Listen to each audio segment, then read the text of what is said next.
यहाँ पर प्रधानमंत्री नरेंद्र मोदी का काफिला पहुंच चुका है। आपको बता दें कि ना सिर्फ प्रधानमंत्री नरेंद्र मोदी बल्कि राष्ट्रपति, उपराष्ट्रपति, तमाम गणमान्य लोग पहुंच रहे हैं यहाँ पर उनको अंतिम विदाई देने के लिए। फिलहाल निगम बोध घाट के पास ये तस्वीरें आप देख रहे हैं जहाँ पर प्रधानमंत्री नरेंद्र मोदी का काफिला पहुंच चुका है।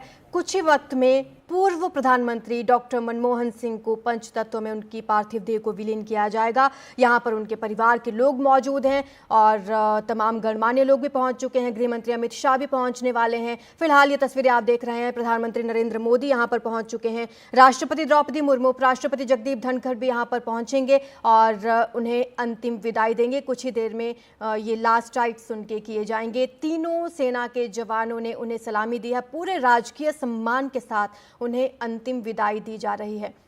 रेणु जी, इससे पहले जब हमने उनके एक कजिन को सुनाया, हमारे संवाददाता से वो बात कर रहे थे, तो हमारी बात हो रही थी कि जब एनडीटीवी ने एक सवाल पूछा था उनसे कि जब वो प्राइम मिनिस्टर रहे तो क्या उन्होंने अपने रिश्तेदारों को या अपने परिवार के लोगों को कोई सहायता की, तो उन्होंने बताया कि ऐसा कभी नहीं हुआ।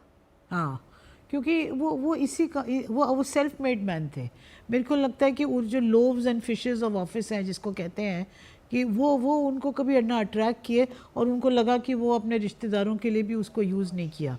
ये जो है एक बहुत बड़ी क्वालिटी है, क्योंकि हम देखेंगे कि पॉलिटिशियन पहले अपना बेटा या बेटी या बीवी या जो भी रिश्तेदार हैं उनके बारे में सोचता है, उनको सेट करता है, एडजस्ट करता है। तो ये सब नहीं हुआ। इसमें इनकी सिमिलैरिटी थी अटल बिहारी वाजपेयी जी के साथ। वाजपेयी जी भी उसी, देखिए दोनों मैन ऑफ कंसेंसस थे, दोनों जो है, पर वो अलग अलग टोटल विचारधारा से आते थे। वाजपेयी जी आरएसएस से निकले थे और मनमोहन सिंह जी के बारे में तो नोन है कि वो कंप्लीट सेक्युलरिस्ट थे।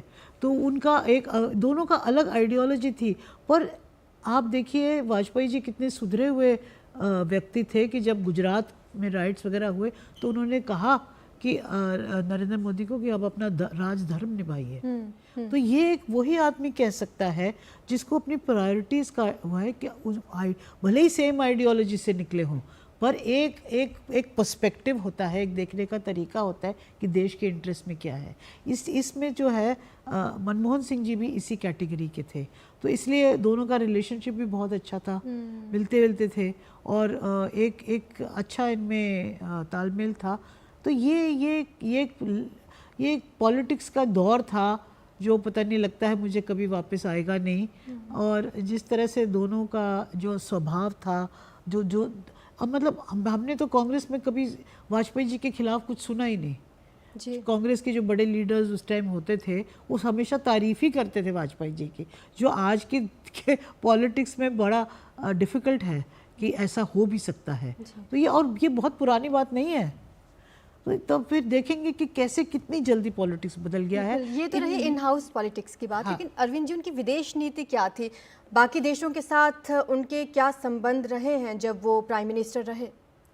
देखिए, सारी दुनिया के नेताओं की जो प्रतिक्रिया अभी आ रही है या जो हमने अपने दौर में देखी है, उस पूरे फेज में मेरे ख्याल उनके लिए तारीफ ही तारीफ रही है। लेकिन एक व्यवहारिक बात यह है कि उन्होंने पूरी विदेश नीति को आर्थिक फैसलों से जोड़ा जो सारी दुनिया में हो रहा था कि डिप्लोमेसी सिर्फ डिप्लोमेसी नहीं है। एक हवाई डिप्लोमेसी हमारे यहाँ काफ़ी दिन चली है कि हम विश्व शांति के लिए और निर्गुट, वो नहीं है। उन्होंने व्यवहार किसी गुट में उस तरह से शामिल हुए बगैर या उनकी लठैती किए बगैर उन्होंने बड़े हिसाब से कि हमारे फ़ायदे कहाँ हैं, उनके फ़ायदे कहाँ, वो व्यवहारिक डिप्लोमेसी शुरू की। और ये दूसरे देशों को भी मुश्किल हुई, ऐसा नहीं है। ये संबंध बनाने में अमेरिका को भी दिक्कत हुई। सिर्फ जो कोंडोलीजा राइस का दौर है 10 साल का, अगर आप देखेंगी, 2 राष्ट्रपतियों को संभाला उस दौर की सबसे ताकतवर, दूसरी सबसे ताकतवर महिला, उनसे मनमोहन सिंह के रिश्तों को देखिए।